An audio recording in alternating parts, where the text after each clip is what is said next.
때는 쓱 한번 쭉 읽어볼 필요가 있어. 가나에 대한 설명으로 적절한 거, 이건 내용 일치 문제고, 이해한 내용으로 적절한 가도 내용 일치 문제고, 기후 이유로 기억을 읽어봐야겠지. 기억이 뭐야? 여기서 기억이 뭐냐? 쓱 보니까 이러한 변화가 역설이게도 아방가르드 본질을 상실하게 만들었다. 아방가르드가 상실됐다네. 비디오 아트에 대한 설명, 이건 비디오 아트 읽어봐야 되는 거고, 이제 적용 부분이야. 적용 부분. AB를 이해한 것을 가장 적절한 것은 이거 적용 내용 읽어보면서 봅시다. 예. 제일 먼저 첫 문단, 길고도 짧을 수 있는데 아무튼 첫 문단 야심차게 한번 읽어봅시다. 흔히 예술, 여기서 예술 얘기 나오는 거구만.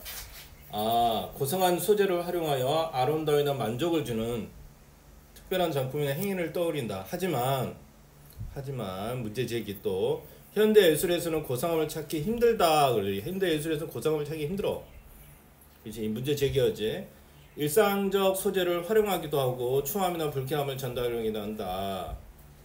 이러한 경향에 큰 영향을 준 것이 바로 아방가르드. 여기서 아방가르드라고 말이야. 아방가르드가 뭔지를 알아야지. 아방가르드는 주력 부대가 전진할 수 있도록 새로운 길을 개척하는 개척병사래. 예술에도 보면 개척이 있겠네. 일컫는 말이 유래한 예술 용어로 예술에 대한 기존의 통념이 영어 해설이 왔지. 통념에 대한 저항하고 뭐라게? 기존에 대해서 저항한대. 새로운 예술의 모습을 혁신적인 예술 운동이래. 혁신적인 예술 운동. 중요한 말이겠지. 일단 첫 문단만 읽어봤어. 한 문단만 더 읽고 얘기해보자.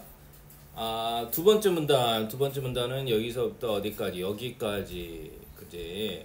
아방가르드 탄생은 언제부턴가 예술이란 무엇인가는 모든가 관련이 있다. 예술이 왜 있냐 이거지. 근대 이전까지 시기 나누어지지. 시기를 잘 구분해야 돼요. 근대 이전, 그러면 근대 이후 나오겠지. 그래서 근대 이전에는 예술은 독립적인 영역으로 인정받지 못했대. 독립적인 영역이 아니었다는 거야. 집단은 종교적 목적이나 그지. 옛날엔 예술은 거의 종교지. 종교. 왕이나 귀족 개인의 세속적 목적을 충족하기 위한 어떤 수단이야. 그래서 예술가 또한 종교나 궁정에 소속된 일개 기술자에 불과했어. 반면 근대는 뭐가 달라졌겠네. 그 자체로 아름다움이나 만족감 등 고유한 미적 체험을 줄 수 있는 독립적인 영역으로 바뀌는 거야. 여기하고는 전혀 반대네. 근대는 독립했다네. 예술가도 특별한 재능을 바탕으로 재능도 필요하고 작품을 창작하는 주체로 인정받게 되었다. 창작 주체가 된 거야. 아까는 창작 주체가 못했어. 시키는 일만 하는 거지. 하지만 여기서 문제가 또 생기네. 권위 있는 비평가들에게 작품의 아름다움을 인정받기 위해서는 예술은 전통도 따라오고 간섭이라는, 어떻게 보면 근대 이전하고 약간 비슷한 거야. 근대가 됐는데 여전히 전통과 간섭을 따라야 되네. 당대의 미학적 기준을 따를 수밖에 없었다. 이런 한계가 또 오는 거지. 한계점. 당대의 미학적 기준은 예술을 고유 영역으로 독립시켰지만, 독립은 시켰어. 근데 여전히 전통과 간섭에 종속돼 있대. 아방가르드는 이러한 미학적 기준에 저항하고 새로운 예술의 기준을 제시하면서 예술의 자율성을 확립하게 탄생했대. 예술의 자율성 기준. 우리 지금까지 아는 내용 잠깐 봅시다. 16번 잠깐. 이거 16번은 항상 첫 번째 오는 문제는 이 지문 다 읽고 풀어야 돼. 원래는 1번이라서 제일 먼저 풀면 안 돼. 지문 다 읽고 푸는 문제 원래. 그럼 가는 살짝 우리가 읽어봤거든. 중심 개념을 바라보는 여러 학자들의 견해가 나왔어? 나온 적 없어. 학자 등장한 거 없지. 뭐 볼트만 뭐 여러 가지 사람들이 없죠. 뭐 칸트가 나온 것도 아니고. 나는 읽어보지도 않았어. 모든 중심 개념 변화 과정을 제시하고 있다. 변화가 있어? 변화 없어. 그 다음에 나는 모두 중심 개념을 정의하고 그 등장 배경이 있었지. 아까 기존에 예술이 자꾸 귀족이나 왕이나 종교만 대변하네. 등장 배경이 있는 거잖아. 그 다음에 하위 유형 기분, 우리가 가지 트리를 치고 있어 지금. 근데 이는 뭐 예술을 분류를 하고 있는 건 아니잖아. 그럼 얘도 틀린 거야. 그럼 이미 답은 나왔어. 4번. 그지? 딱 두 문단 있는데 답은 이미 나온 거야. 그 다음에 17번도 보자. 다 푸는 게 아니야. 우리가 읽었던 부분까지만 하면 돼. 근대 이전에 아까 근대 이전 예술가는 기술자에 불과하다 인식했다 그랬지, 그잖아. 근대에는 예술가의 인식의 변화가 일어났지, 그렇지. 근대에는 예술가에 대한 인식의 변화가 일어났어. 아방가르드 용어는 예술이 아닌 다른 분야에서 유래하였다. 아방가르드 용어는 예술이 아닌 다른 부분에서 있는데, 그래서 다른 분야 유래했다 맞고. 그 다음에 근대 이전의 예술은 예술가의 세속적 목적을 봐봐. 예술가의 세속적 목적을 충족할 수 있냐? 없잖아. 근대 이전은 뭐라고 했어? 아까 종교나 뭐지? 귀족이나 왕을 대변한다고 그랬잖아. 그지?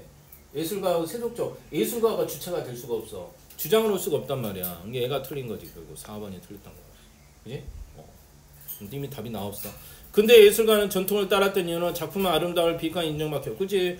미학적 기준을 만족해줘야 한다고 그랬지. 아직 여기까지는 안 갔어요. 기억까지는. 그 다음 3분단 한번 읽어봅시다. 3분단 꽤 기네. 3분단이.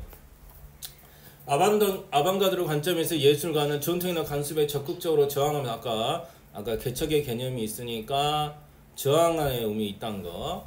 미래나 방향성을 제시하는 주체라고 볼 수 있다. 새로운 예술의 모습을 제시하기 위해 아방가르드 예술가들은 추하고 난해한 그림을 그리거나 알아들 수 있는 말로 된 시를 창조하는 등 의도적으로 당대의 미학적 기준에 저항하였다. 아까 미학적 기준에 만족해야 자기들이 인정한다고 그랬거든. 근데 자꾸 이제 저항만 하다 보니까 너무 좀 이상, 또 변기, 또 자전거 바퀴 등 일상적인 생활들을 창작으로 활용하거나 예술활동을 특별하고 동창적이라는 통념을 깨기 위해 일상적 활동을 활용하여 예술과 일상의 구분을 무너뜨렸다. 아울러 새로운 기술이 매체를 적극적으로 예술활동에 적용하였으며 특별한 재능을 가진 사람만이 예술을 완성한다는 통념에서 벗어나 관객이 작품에 참여야 또 작품을 수정할 수 있게 예술가의 관계 경계를 파괴했다. 예술가와 관계. 그러니까 예술가만 하는 게 아니라 관객도 참여할 수 있다는 거야. 예술계는 아방가르드가 제시한 예술을 처음에는 거부했지만 이후 새로운 경향으로 인정받고 이를 바탕으로 수많은 사조와 작품들이 주류 예술로 편입되었다. 주류에 들어가게 된 거야. 이러한 변화가 역설적이게도 아방가르드 본질을 상실하게 만들었다. 오히려 이게 이제 상실을 하게 만들었다는 거야. 그래서 아방가르드 운동은 쇠퇴하였다. 하지만 새로운 저항이라는 가치로 예술의 새로운 모습을 제시한다는 아방가르드 본질은 후대 다양한 예술 분야에 큰 영향을 미쳤다 그랬지. 일단 가만 읽었을 때 가보면 아방가르드 18번 보자. 아방가르드 주류 예술에 편입되어 더 이상 새로운 예술이 아니었기 때문이다. 이게 이러한 변화가 뭐예요? 자꾸 주류로 편입되다 보니까 뭐냐면 이 사람들도 오히려는 전통과 관습에 벗어나야 되는데 자꾸 주류라는 게 뭐야?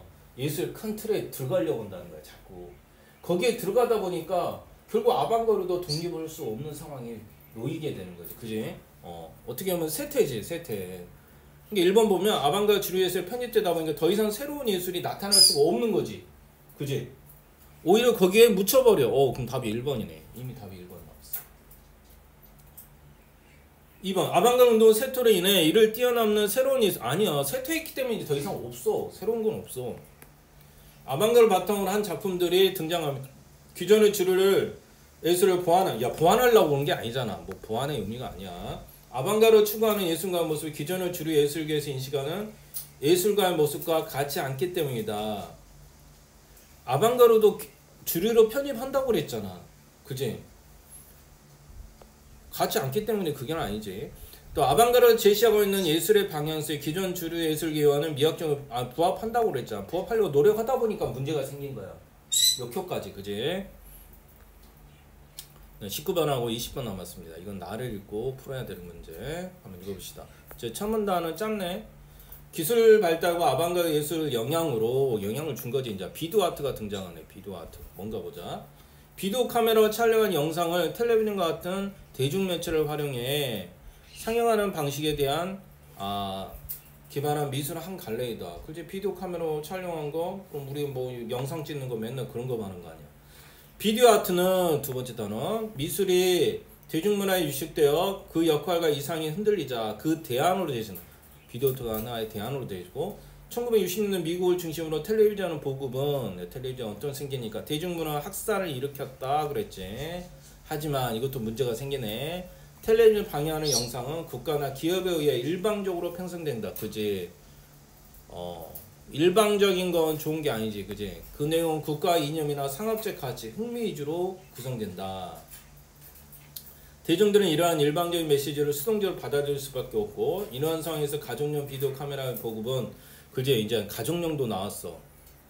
누구나 저렴한 비용으로 손쉽게 영상을 만들 수 있어. 지금 뭐 우리가 영상은 옛날에 방송국에서만 만드는데 요즘에 광고도 AI로 만들다 보니까 어떤 광고도 지금은 다 만들 수 있어.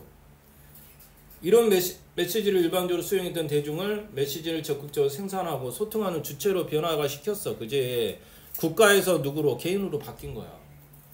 이러한 탄생한 맥락에서 탄생한 비디오 아트는 텔레비전이라는 새로운 매체와 새로운 표현 형식을 통해 기존 예술에서 흔히 볼 수 없었던 대중문화에 대한 저항, 또 시공간 제약으로부터 자유가 일어난 거고, 관련 것과 또 상호 소통을 지향한다. 그지? 야, 유튜브 같은 경우는 철저히 관객하고 소통하잖아. 맨날 좋아요, 구독 눌러야 하면서. 그지? 그 다음 단어 또 봅시다. 그래서 비디오 아트 유형은 형태를 기준으로 비디오 영상과 설치 비디오로 나온다. 비디오 영상과 설치 비디오 두 가지가 나누네.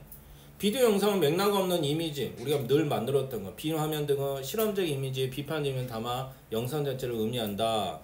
그리고 설치 비디오는 영상을 텔레비전 등 다양한 사물의 장치와 결합도 했대. 장치하고도 결합했대. 제작은 설치물이다. 요즘에 뭐 화면 갖고 AI로 만든 것도 그지? 다른 어떤 실제 물체하고 연결을 시켜서 만드는 경우도 있어. 조합을 해서. 설치 비디오는 예술가가 텔레비전 일반적 소통적 특성을 비판하기 위해 기계강치로 텔레비전 기능을 자의적으로 왜곡하여 변형된 화면을 보여주는 것이다. 변형된 화면을 보여주는구나. 자의적으로 왜곡하여. 그래서 또 예술가가 다양한 장비를 활용하여 작품의 관람객의 행동이나 반응과도 변화도록 만든 것이다. 이처럼 비디오 아트는 대중문화에 대한 저항과 작품이 이미 완결된 것으로, 그러니까 비디오 아트는 대중문화에 대한 저항과 작품이 이미 완결된 것에서 보존관념에서 벗어나 언제든지 우연한 사건의 개입으로 변화될 수 있는 것을 보인다. 그지? 우리 AI 보면 만든 거 보면 굉장히 우연성이 많아. 이런 것도 만들어? 하는 거. 이는 관람객의 역할은 단순한 감상자에서 예술작품 주체로 변한, 관람객이 바뀌네. 주체도 될 수 있고 새로운 모습을 보여주고 있다. 한번 19번 읽어보자. 대중문화로 인해 미술의 역할과 이상이 흔들리자 그 대안은, 아까 대안이라고 그랬잖아. 그지? 맞는 얘기고, 손쉽게 촬영할 수 있는 기기를 통해 창조와 관람객 상호 소통을 지향한다고 그랬지. 대중문화의 확산을 일으킨 매체를 활용하여 대중문화에 대한 저항을 표현하는 예술이라겠고, 기술의 발달로 인한 변화를 활용하여 시공간 제약으로 자유를 추구하는 예술이 되겠지. 다섯 번째, 메시지의 생각 수용 과정에서 이루어졌던 국가와 대중의 기준과 서로 전환되는 예술이다. 전하는 게 아니라 국가와 대중의 기존 역할이 서로, 아니지. 국가는 국가대로고 대중은 대중이었는데, 국가가 예를 들어서 3이면 대중이 7로 바뀐 거지. 확대됐다고 그래야지. 전환이 아니야. 말이. 그래서 AB 밑에 있었네. AB가 TV 첼로가 있고, 무대금을 만들어진 이제 적용 부분이야. 적용은 잘 읽기만 하면 돼. TV 첼로는 97년에 첼로의 텔레비전 세대를 견합한 형태다.